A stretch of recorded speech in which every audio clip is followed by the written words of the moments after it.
Blog Talk Radio.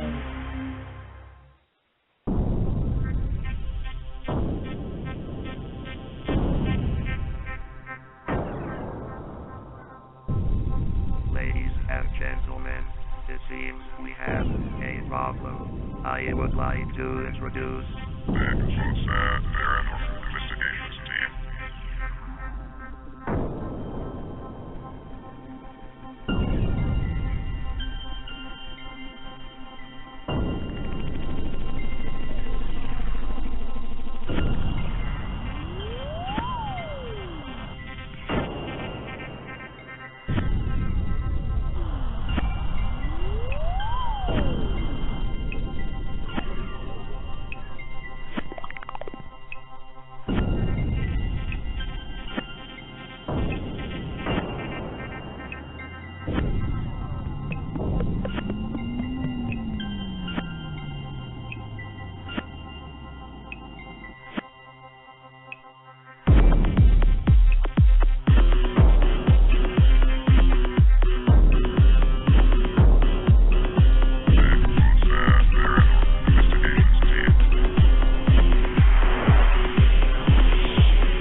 Welcome to another edition of Bigfoots Pad Paranormal Radio.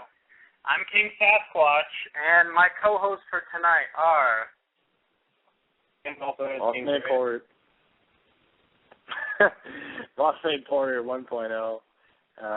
My name's Nick. Well, tonight's show we are going to be talking about time travelers and general paranormal for the second part of the show. And we'll be taking callers, and we will also be talking a little bit of news stories, what we're doing, things like that. And anyways, I'm going to get started with a couple of news stories. My first one for tonight is the final mission of Space Shuttle Discovery has been postponed again because of a fuel leak. What's that, Nick? I was like, do we have some Mel to start the show off with?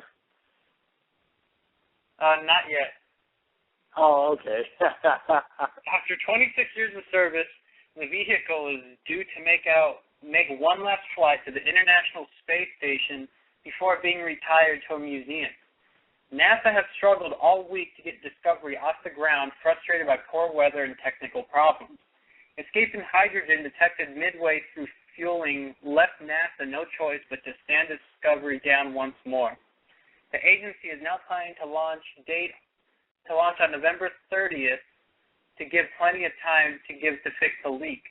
NASA has simply run out of time in the current launch window, which ends on Monday.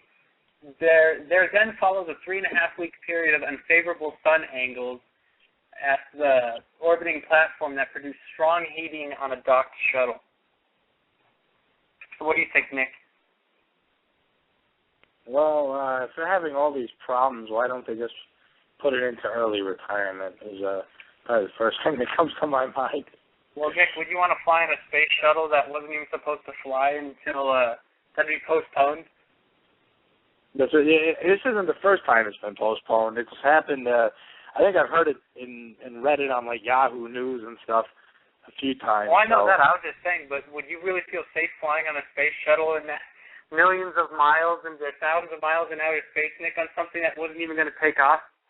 That wasn't supposed to take off? No, you would just be dead on that thing. Sir, you and Dave like to do that. Yeah. So, what was I going to say? So, Nick, here's my second search. Facebook knows when you will get dumped. An analysis of more than 10,000 Facebook relationship status has shown that around Valentine's Day and Easter time are the times when the most couples get dumped. Dave McCandles, a British journalist and graphic designer analyzed 10,000 Facebook status updates before figuring out the 2 peak times of year where people tend to get dumped. His research, based on public Facebook data, found that there are these 2 big spikes in the year when people are most likely to break up with their boyfriend or girlfriend. However, 2 weeks prior to Christmas and Valentine's Day, those are also 2 of the big dumping days. And you probably should include the people's birthdays on that list too. Yeah. What do you think, Steph? Oh, that's kind of a messed up news article. Yeah, I mean, Stephanie's on the line. Oh. I was gonna say. Anyways, yeah, Nick. Don't you love how these people often do these studies, and it's like we already knew that. It's like, yeah, you get dumped at screwed up times of the year. Christmas, pretty much any major holiday, and your birthday is pretty much a good rule of thumb. Oh, nothing we didn't know already. No, yeah. Wait, Jerry, can I announce something real quick? Yeah, what? Oh, well, we actually have to, well, it's not really important, but we have a new social way of getting in contact with the Bigfoots Pad. We actually have a Twitter account now, www.twitter.com/BSP team. We log on at least once or twice a day to let everybody know what we're up to. So, forgot to say last week, but we've had it for about a week now. So if anyone wants to check it out, we should. I think. Yeah. Well, my next news article is 30 years of Rendlesham Forest. Oh, dang. 30 years. So, do you know what Rendlesham Forest is, Nick? Did we ever talk to you about that? No. Well, it's one of the biggest UFO sightings of all time. Wait, is that the one that happened in Russia? No, it's actually in Rendlesham Forest in England. Oh, okay. Yeah, it happened in the 80s. They had it's like one of the most well covered up UFO cases of all time. Because there was a UFO landed in the forest and exploded, like self-destructed somehow. Wow.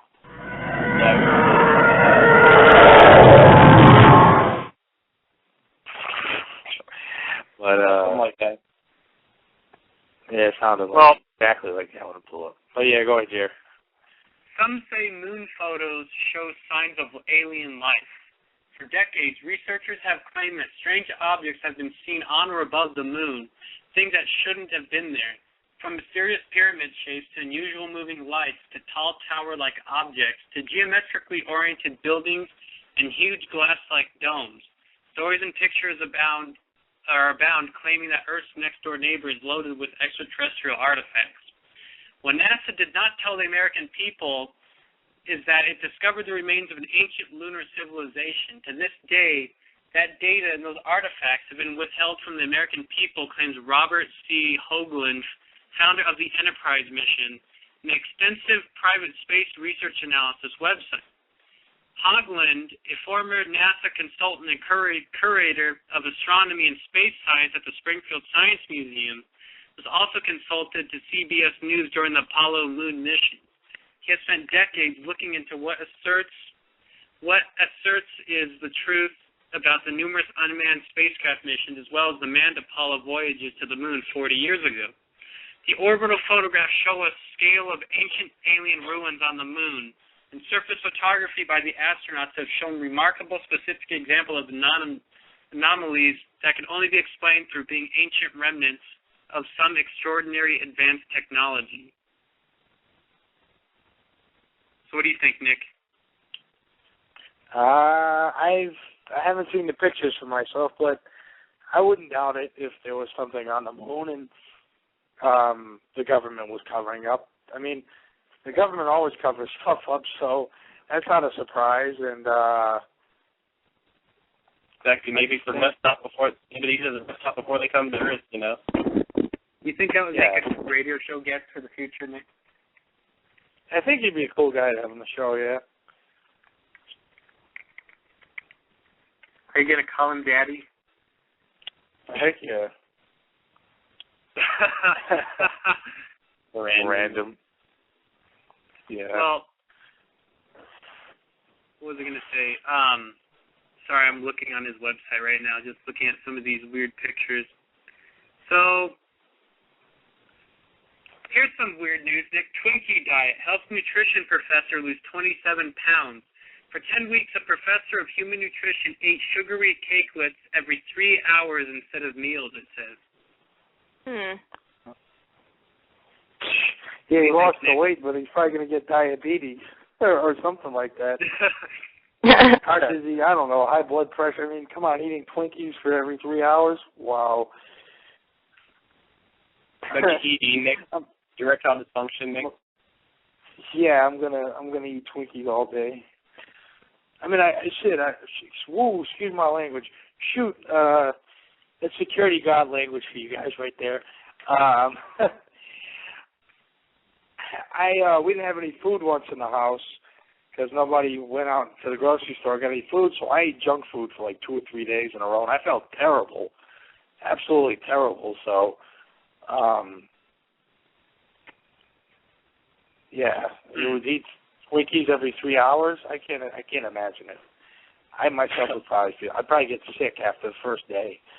I actually like Twinkies. I don't know if I could eat them like that. Oh, they're gross. I got a good article, Nick. Why real-life ghost hunters hate the Sci-Fi Channel's Ghost Hunters TV series.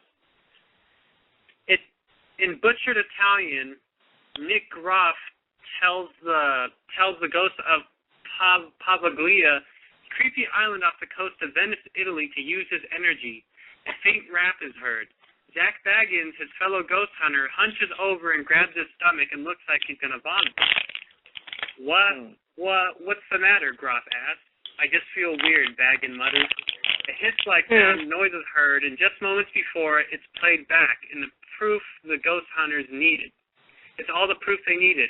I said, use my energy, Groff says, his tone now professional, and then all of a sudden, your energy was drawn from your body at this exact moment. And then he says he heard a weird voice. Baggins struggles to lift his head and says, it's using my energy, he whimpers. Exactly. Baggins and Groff are hosts of the Ghost Adventures TV show and one of the most popular programs on TV, and one of about a dozen similar reality ghost hunting shows on TV today. Over the past decade, the ghost hunting genre as a whole, led by series like Paranormal State and Psychic Kids and Ghost Hunters, has become a virtual fixture on cable television. The show follows a basic formula. Everyday Joes, sometimes aided by a psychic, sometimes not, travel to haunted locations. Since they hit the air, these shows have been raised the profile of the paranormal investigation, turning series investigators into minor celebrities, and spurring a growing interest in hauntings around the country. But they've also made some unexpected enemies, the real-life paranormal researchers. Granted, it's never been easy for those to choose. Sorry, 1 second. The computer's refreshed. Granted, it's never really been easy to choose to seriously study ghosts or psychic phenomena.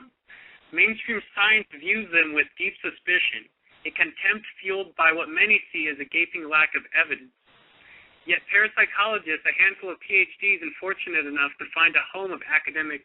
Basically, to make a long story short, somebody's doing a major study, and it says that 14 of the ghost hunters' sponsors dropped them since 2006. Wow. And it says that their ratings are falling, and it says that people don't like their skepticism and all that, and the real-life ghost hunters can't stand them, basically. Well, no comment there, right, guys?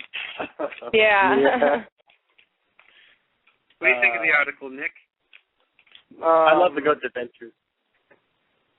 I think it's interesting. It's true that, the ghost hunting paranormal genre has really increased in popularity on television. I mean, before in the 90s, when I guess you could say it started off. It started off with unsolved mysteries, beyond belief, facts. What about Scooby-Doo? Scooby-Doo, yeah. So, you had those shows a little bit. Ripley's Believe It or Not, some mildly weird shows, but it really wasn't a franchise like it is now. Now it's just taken off, and it's it has. Franchise. Like everything. Here's a good one. Well, I'll save this for later on during the show. What I was going to say is, the Ghost Hunters as a whole, as Garrett said, the ratings are dropping a whole lot because of skepticism. So. Yeah. Well, I was going to say, I guess I read something the other day that was pretty interesting. I'll save that later. I'll save that for the later part of the show as well. It's a nice little theory that I contrived based on our own investigations and quantum mechanics. So, I'd like to share that later. I have like a little story, I guess. Or do you just want to get to the main topic? So you can. Well, I was going to say, go ahead, since we have 20 minutes of news stories so far, would you want to do the topic, and we'll get back to your topic for the general paranormal part of the show? Yeah. Okay, we can do that. Unless it's something you'll forget or whatever, then we can do it now. No, we can do it later. All right, well, I'll have Tim talk a little bit about what we're going to get into. Well, tonight's topics are time travelers and general paranormal, but we're going to begin with the time travelers. And then again, I guess we've talked about time travel before, but this is more along the lines of people that have traveled through time. But, generally, time travel, personally, I may not believe in it, but I personally don't believe in it myself, but like I said, I still find it very fascinating, though, and hear people's points of view are and everything. So we're going to discuss all the many news stories. Even I have a couple that we could discuss later, but we're going to discuss all the news stories and everything that correlate with this topic tonight. And did you want to start off, Jared, or do you want me to? You could start off. All right. Sorry, I just found a David Bowie song called Life on Mars. Okay. Well, let's see. I'm going to begin with the most recent one. It's been famous in the media. This is basically, I was reading, because there's really no full article on this, so I read books and everything about it, so I'm going to kind of half-ass this guy. So it says, one of the most famous stories deals with a man named Andrew Carlson. He claims it's from the year 2256, and he appeared in Wall Street in 2003. He evidently entered Wall Street years ago with only $800, and now he turned his $800 into $350 million because he claims he was from the future and he knew how to play all the stock markets and everything, which is kind of weird coincidence if you kind of think of it that way. But, people believe he's legitimate because he was generally in the Weekly World News, which it takes, the most top news articles to enter that. Just to be in that published in that magazine alone.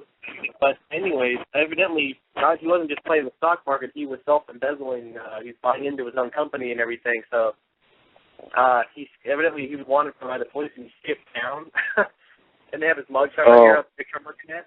It says, time traveler skips town, self-proclaimed time traveler Andrew Carlson, the endemic Wall Street whiz jailed on insider trading charges, which is vanished without trace, and then evidently months later he was caught hiding in a bush, evidently.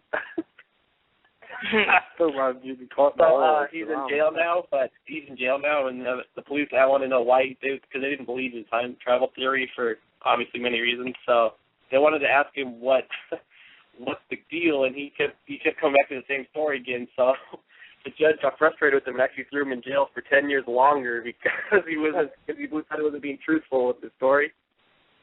Yeah. So I thought that was kind of funny. That was my first topic. Did you want me to go on to my second one, Jared, or do you want to go into one? You could go on to your second one. Sorry, I just got an email from Chris Fleming I need to write. Oh, okay. Well, what do you guys think about that last article I read? Yeah, he sounds like he was a snake oil salesman. What do you think, Steph? I don't know.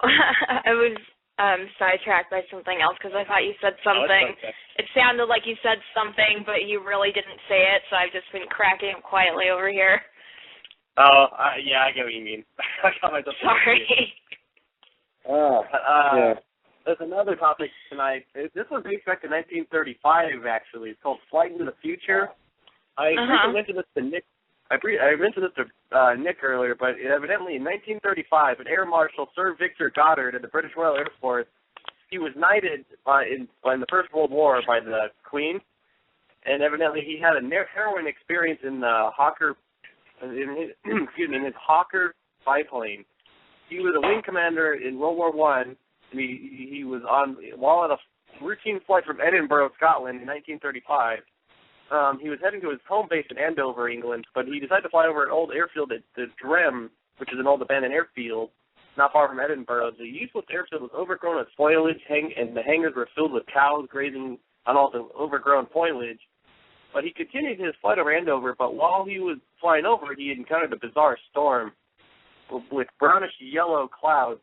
He lost control of his airplane, actually, and almost crashed into the ground, but he maintained control at the last minute, and he actually found his plane was heading back in the hundreds of miles towards Drem again, which he found was really strange.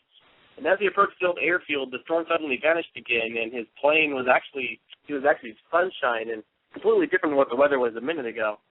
So he flew over Drem Airfield this time, but it looked completely different. The hangars actually looked new again, and there were 4 airplanes on the ground. 3 were the familiar biplanes, but painted in an unfamiliar yellow. The 4th was a monoplane, which the RAF had none in 1935, which, they only had biplanes, and it's supposed to be 1935, and he's seen this again. So evidently, and then the mechanics on the runway were dressed in blue overalls, which was odd because the RAF mechanics, they wore brown overalls, which was standard procedure.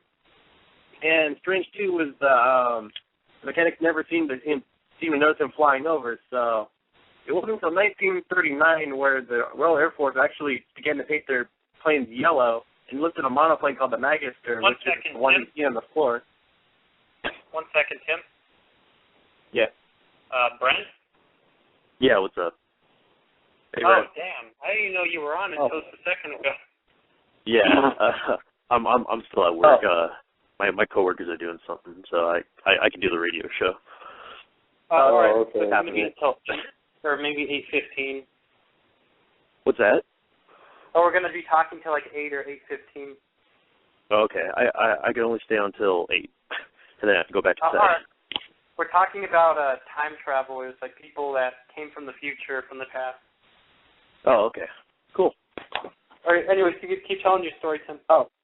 All right, well, so it's supposed to be 1935, and he's seen 4 airplanes which are painted yellow, which the British Air Force didn't do until 1939, and he's seen the Magister fighter plane, which wasn't created also until 1939, and amazingly, they didn't begin to paint any of their airplanes yellow at the time. So how would he know that they're like the Royal Air Force? They were going to paint their fighters, yellow and everything, and then the mechanics switched to blue overalls and everything, And the most amazing part though is the fact that the airfield was refurbished. You know what I mean? So he's supposed to see. So he left 4 years into the future and went back somehow. So. Pretty crazy stuff. Oh, yeah, I was going to say Nick had a comment, I think.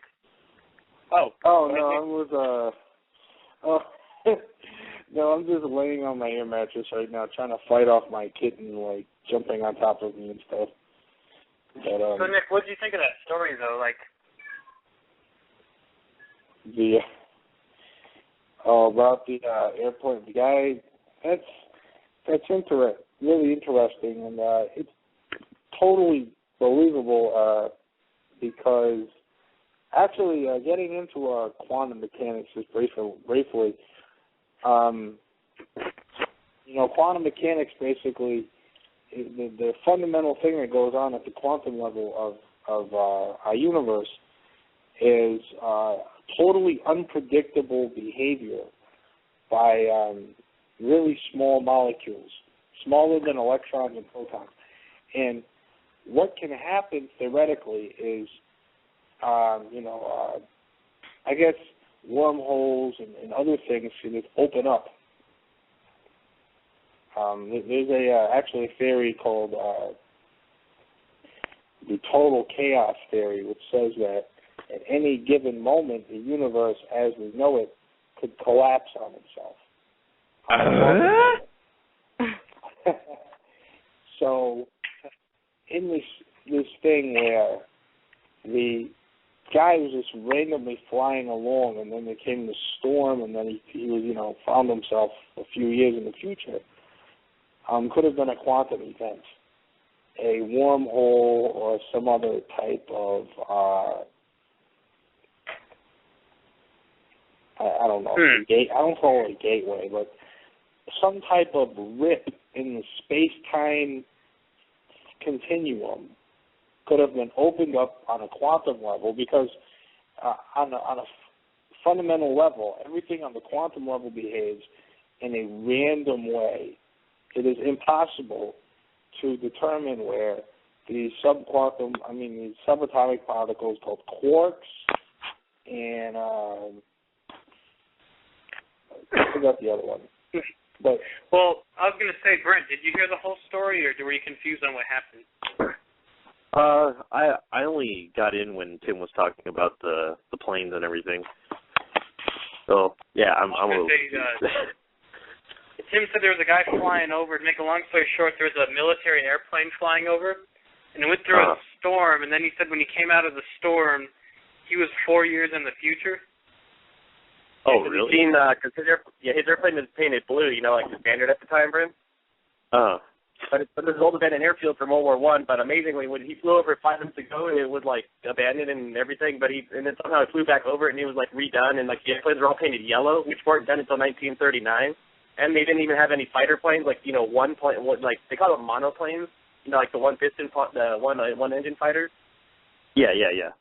Yeah, those weren't even created in 1939, but yet somehow he predicted that they were going to paint them yellow, and they had that airplane, and the mechanics of the band were wearing blue jumpsuits, which at the time, 4 years before, they were still wearing the standard issued brown uniform. Huh. Which is pretty crazy, actually, because how would an old man know that, And he's a knight, he was knighted in England and everything, so he has nothing to lose, Yeah, exactly. That was kind of crazy. Well, I'm going to say a story real quick. This one is called A Time Traveler with a Cell Phone in a 1928 Charlie Chaplin film. An interesting clip from 1928 in the Charlie Chaplin film called The Circus is making the rounds on YouTube and other internet sites, which shows a woman talking on a mobile phone. And it says, slowed down so you can get a good look at the woman. So you'll be able to absolutely be convinced that she's talking on a cell phone. And so here's an explanation of the footage. The prevailing internet conspiracy theory is that the woman is a time traveler making a call through time. I would debunk this by saying it would have been awfully hard to get reception before cell phone towers or the cell phone were invented. But I figure anybody who believes this woman broke the rules of space and time to visit 1928 isn't going to be convinced by a silly old historical facts. Oh, and for anyone who thinks that the walkie-talkie, those weren't invented either.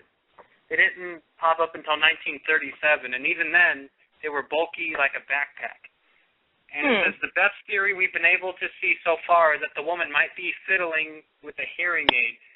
The modern hearing aid was invented in the early 1900s, and although it still had to be connected to an amplifier about the size of a deck of cards, it could be worn in the ear.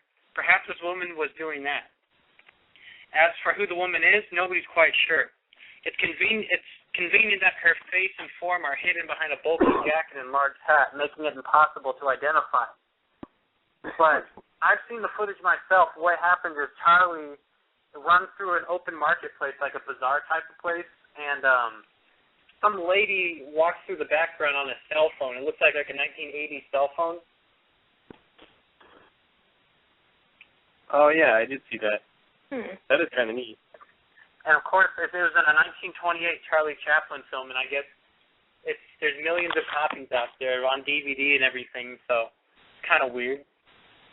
That is strange. What do you think, Brent?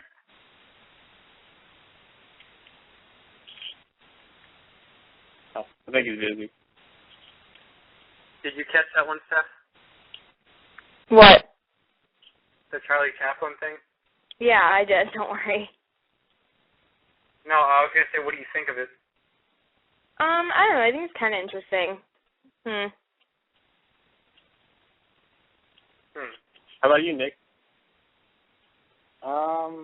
That's definitely an interesting story. The guy had a good point saying that there's no cell phone towers or anything, or satellites invented back then.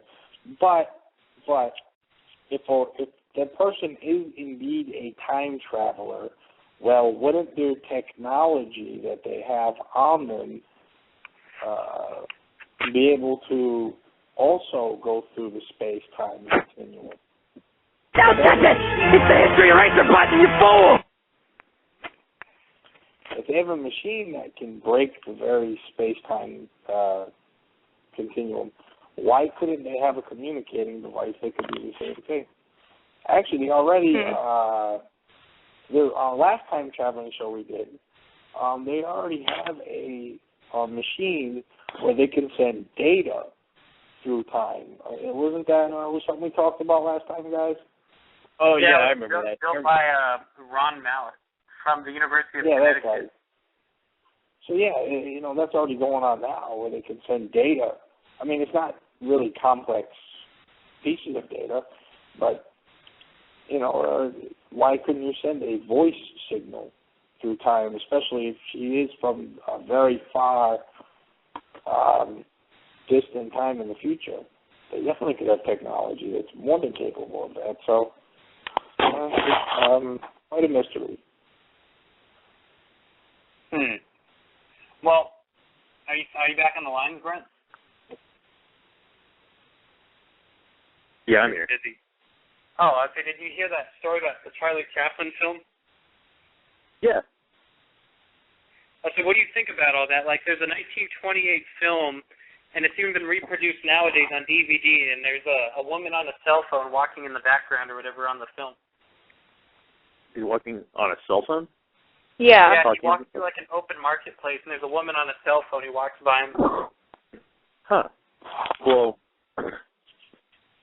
that's a little weird. I mean, like you think of it, if you could go back into time, like if you had the technology to go back into time, how would you be able to come back? If in fact that in that time period there is no such technology of that kind to actually, run that kind of equipment. Oh yeah.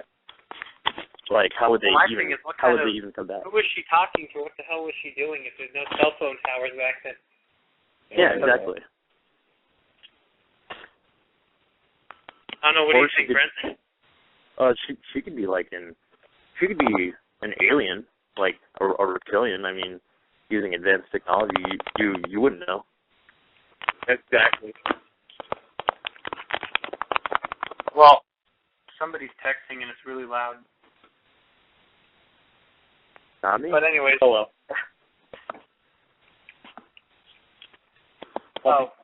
Anyways, my next story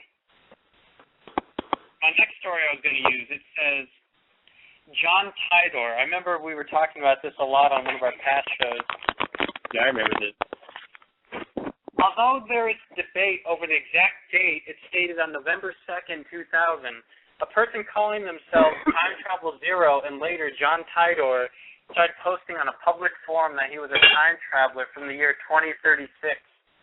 One of the first things he did was post pictures of his time machine and the operations manual. As the weeks went by, more and more people began questioning him on why he was here, the physics of time travel, and his thoughts about our time. He was posted on other websites, including the now non-existent Art Bell website. In his Can you post, repeat John that, Tidor the year? Angered, frightened, and even belittled those who engaged him in conversation. In 2001, John Tidor told us that he would be leaving leaving archive and going to 2036 again. And after that, he was never heard from again. Speculation and investigation about who John Titor was and why he was online continues to this day. Although it may be easy to dismiss all this as science fiction, most people who read his posts agree that there's something very haunting about him. In addition to open to more debate, he's also made a series of predictions that came true. It says, as you get deeper and deeper into the story, you will find his posts, links, and other sites about him. And it says people have taken the post and they said that they've used the predictions and they became real. It says John appeared to answer nearly every question people asked him over a 4-month period. And it says because of that, many people neglected to read his previous posts and asked similar or exact questions that he's already answered. And it says the posts were written before 9/11, and it said he said that was going to happen, and the second Gulf War he said was going to happen too, almost down to the day. It said. And many people believe that John may have known the events and dropped clues without actually referring to them.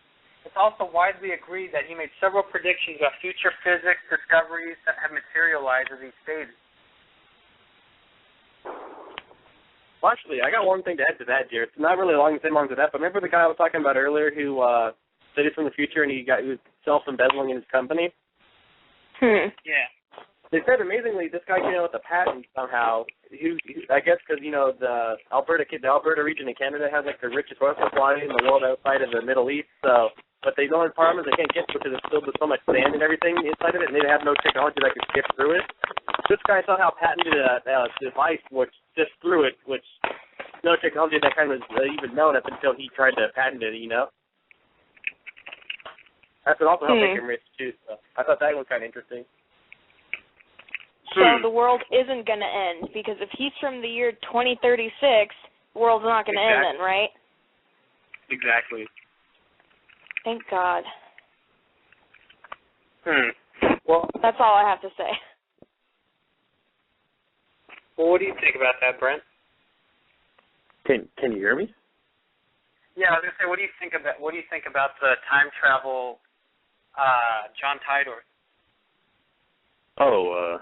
Well, like I was saying, it's like there technically couldn't have.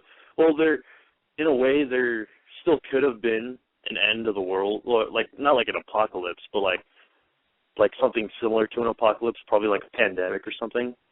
But at the same time, you don't for sure know that there was an actual apocalyptic end to society, on Earth. But maybe he would have said something, Well, yeah, because he said 9/11. Well, what if it was something unpreventable? Oh yeah, that's true. Well, 9/11 was unpreventable too. Well, no, I don't know.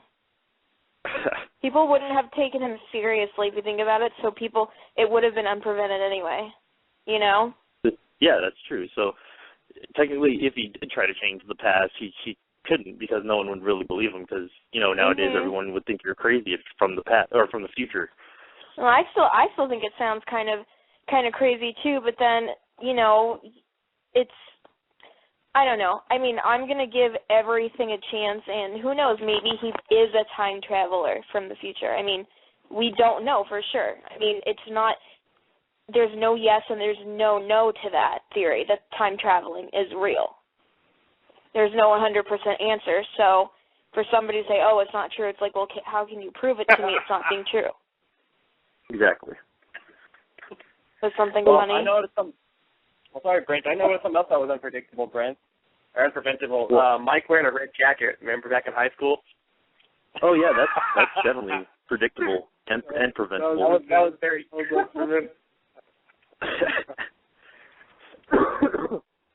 and the fact he was fat, guys. That too. Yeah. What are you going to do if these people listen to you guys? That would be Mike won't listen. Hey, guys, I heard you guys talking about me on the radio show. Oh, man, that would be crazy. But, Yeah, the John Tidor guy is. I think I read about him a little bit after we did the show, and he was interesting. Sorry, Nick. 1 second, Nick. Evidently, Jerry's been kicked off the line somehow, so we have to kind of wing this until he gets back on. I don't know what that's all about. That's okay. So, you said Jerry got kicked off the line? Yeah, Blog Rock Radio said I kicked him off the line, so it's just us without the host for some reason. That's weird. So does the show still It's very odd. Well, because I don't have any more time travel stories right now, but until Jeremy gets back on, did you want to discuss some of the general paranormal topics? All right, sorry, it kicked me off for some reason. That's weird. Yeah, so here's another interesting thing that I think that Brent would like. The reopening of the South Fork Bridge after it flooded in November 1940. The man with what appears to be a very modern sunglasses seems to be wearing a stamped T-shirt and a nice sweater, all while holding a portable compact camera. Internet people reached to the obvious conclusion: it's a time traveler caught on camera in 1940.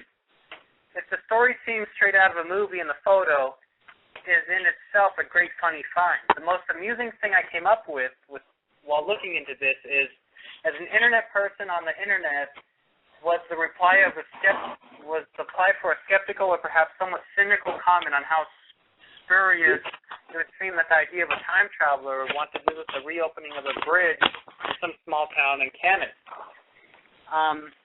Somebody said, of course, because we know nothing happened there, right? But if we're all considering time travel, how can we know if some other timeline, something historical happened right there and then? So basically there's a picture of a bridge that was reopening in a small town in Canada after it flooded. And there's pictures of a guy with some modern shirts and modern dress, like it's called dress attire. Yeah. Well, again, I personally, I'm iffy when it comes to time traveling, but that picture did look pretty real, though, because it is in a museum and everything, too, so who could alter that picture from a museum, you know? Yeah. What do you think about all that, Brent? Do you think that, like they were saying, but if you're a time traveler, why would you come back to a small town in Canada like that, is what one guy was asking. Maybe he didn't, you know how you have to, like in Back to the Future, you know how you have to program it to tell you where to go, like what city? What if he didn't have that? What if he just put a time and date? You know? What if it just dropped him off somewhere? Or maybe that's where he lived in the future. That could happen. What were you saying, Brett? Oh, I said that could happen. He agreed with me. Yeah. Thank you. Well, I was going to say, Nick, do you have any more stories about time travel or anything? No, not now that I wasn't able to get anything. Because I know basically the first time we had time travel, we went over a lot of topics, like the main people, remember, like Tidor we went over in the first time, remember? So, it was kind of more along the lines of I guess we could go over maybe the Philadelphia Project is what it was called, where they did they sent that battleship through like a wormhole or something into time or something. Yeah, well, that is very, very. I thought that wasn't time travel at all. Yeah, it was more of like teleportation, but yeah. Like Because it teleported from I believe Virginia all the way to Philadelphia. Or backwards. But yeah, it was like, did you want to get started in the general paranormal here? While we have like some time left. Well, what happened to that? What happened to that one guy in I think it was our first time travel show we did that Tim was talking about. That one Russian guy. I forget what he sent like notes to him that in the past, and like in his desk or something like that, and he would find them later. Oh, yeah, I think I know what you're talking about briefly, because like I forget his name and everything, but yeah, I think I know what you're talking about. Like, you mean the guy made like a bunch of he left a bunch of stuff. Yeah, well, you said that he made a time traveling machine, but it can only go as far back as back as the machine was made. Jeremy. Yeah, Jeremy. I remember that. Yeah, Jeremy brought it up. It was it could only go so far back. I remember that. Yeah, that was it was a guy named Ron. Trying to think what his name was. I know me and Nick just talked about it. He created a machine with revolving laser beams at the University of Connecticut, and he could send information back in time or in the future. But he can only send it as far back as the machine was created, or as far in the future as the machine until it was destroyed. Like he could send, it wasn't like complex information. It was just like neutrons and things like that. Oh, okay. Yeah, because I remember exactly what Brent was talking about now. Because remember we were discussing there's only 3 known time traveling machines in the world. Maybe there's one in Russia, 1 here, or 2 here, I think. Oh, what were you asking me? Sorry. No, I said, remember a while back, you said there was only a few time machines in the world. Remember, like you said, we remember one was in Russia, like Brent said, and there's 2 here in the States, I think, right? Yeah, and then there's the Connecticut one, there's the Russian one, and then I don't recall what the other one was. Yeah, I remember exactly what Brent said now. Yeah, because I thought he was talking about another guy who was from Russia. I think he said he predicted like if you leave an object in like a desk now, somehow he wanted to try to transport the desk back in time or something to see if like the object would still be there. But that's what I thought he was talking about at first. But like I said, did you want to go over the general paranormal topic now, or did you? Well, we still have some time left. Yeah, because we have about 15 minutes left in the show. We're going to get on to our second part of the show, which is general paranormal, where we talk a little bit about random paranormal topics. Yeah, let's get started with that. Okay. Well, I have 2 articles actually, and one is actually pretty cool because it's the same guy who had seen the airplanes in 4 years in advance. And this one dates back to the First World War, which is actually pretty funny. And it's the same guy, Sir Goddard. Again, he was knighted in England and everything, and he has like everything to lose by telling the story. So, anyways, his first venture into the world is explained. It actually was a photograph because the 78-year-old retired air marshal published a story in the London Weekly. It was a group of people. There was a picture taken of his air squadron shortly after World War I actually ended. There's 200 men and women that survived the fighting, but it was an actual RAF photograph, so no one could actually tamper with the film itself, you know what I mean? But it says there was one thing wrong with the picture. There was actually an extra face in the photograph. There's 201 faces. One is actually morphed somewhat, like it looks like it's looking over his shoulder. It's supposed to be like one of the first ghost pictures ever taken, I guess. And evidently, it was a mechanic who died like 2 days before the picture was taken. He actually somehow stupidly ran into, I had the word stupidly in there, guys. He stupidly ran into an airplane propeller while it was going on and killed himself. So earlier that day before the picture was taken, all the air squadron went to his funeral. So actually, and the funny thing is in the picture, it's this guy who died, his face is in the picture. Like his ghost, like he's in there taking a picture with him. And I'm looking at the picture right now. It looks so creepy. I worked at a photo lab for 4 years. So there's no way that, like, even back then with this, they used a lot of different types of plates and stuff. So they don't use the film used today. They use plates. So there's no way this could be tampered with. And I just thought it was funny because it's the same guy we were discussing earlier with the thing. Because the guy got chopped up, and like I said, and they had his funeral, and he's actually showed up for the picture still. That's weird. Pretty cool, huh, Brett? Yeah. He got chopped up. Right, Nick? Yeah. Nick, you know what happened to him? He went, brrrah. Yeah, brrrah. Yeah. Right, Nick? Like the blood, he got chopped up. Yeah. But, and along the lines of ghosts, I actually have another story, which is, I found this one was cool, because it's actually the first ever documented ghost story in the United States as a whole. It actually takes place in 1682 in a small town in New Hampshire called Newcastle. There's a rich family there called the Walton family. Go figure, guys, another person from high school, but Coleman. Like the Walton family, evidently one day they woke up in the early morning because they thought it was being pelted by stones or like they thought it was raining, but they thought it was hail or stones or something. They went outside and sure enough, it was actually small stones being thrown at their house, like without anybody there. But the weird thing is that it was actually coming from the sky too, which they don't know how it was doing that. So, anyways, they went inside and they thought it was going to end like rain, but the phenomenon actually continued for 10 years straight. And the funny thing is like it just did this constantly, day after day after day, and there would be just tiny pebbles and stones came out of nowhere. So one day, what's his name? So I just said Mr. Walton, like, you know, the head of the household. He decided one day he grabbed a handful of stones and painted them because he got fed up with the phenomenon. So he painted them, locked them away in a safe, and somehow they found their way out of the safe into their bedroom to be thrown inside the house now. So they knew it was something. They knew it wasn't normal. So they couldn't find any explanations. But the funny thing is, the phenomenon actually stopped once a well-known witch, a woman who practices witchcraft for a living. She got arrested and she was blamed for the topic. And sure enough, she fled town and never to be seen again. So they think it was actually the kids don't know if it was a demon or a ghost that was actually placed on the family. So that was that's weird.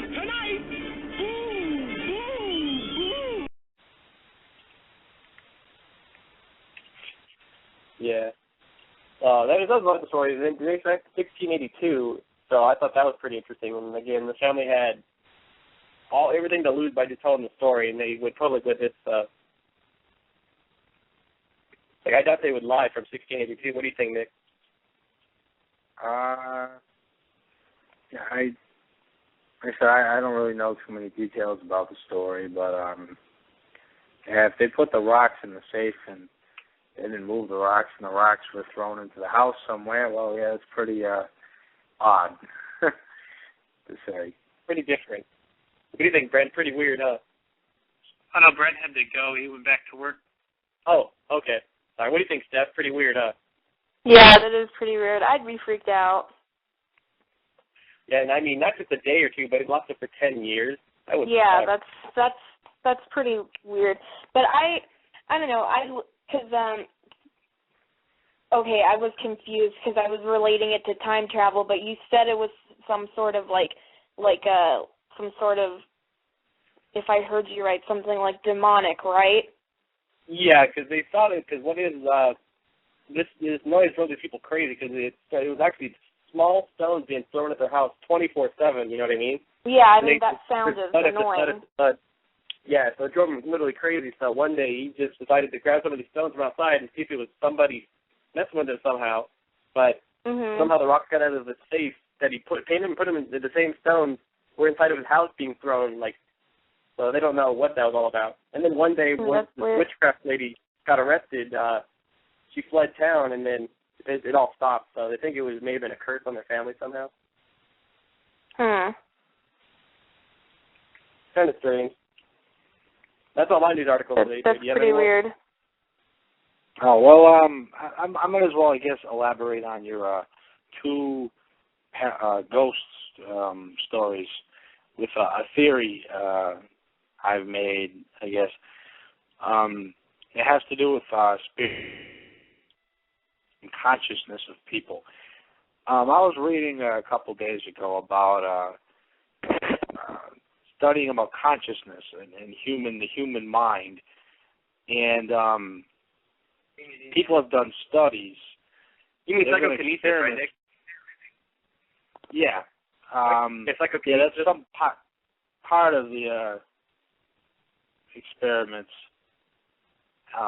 They said, yeah, they went to see if they had any ESP or telepathy or anything, and some of these experiments actually showed that there are genuine episodes of psychic phenomena.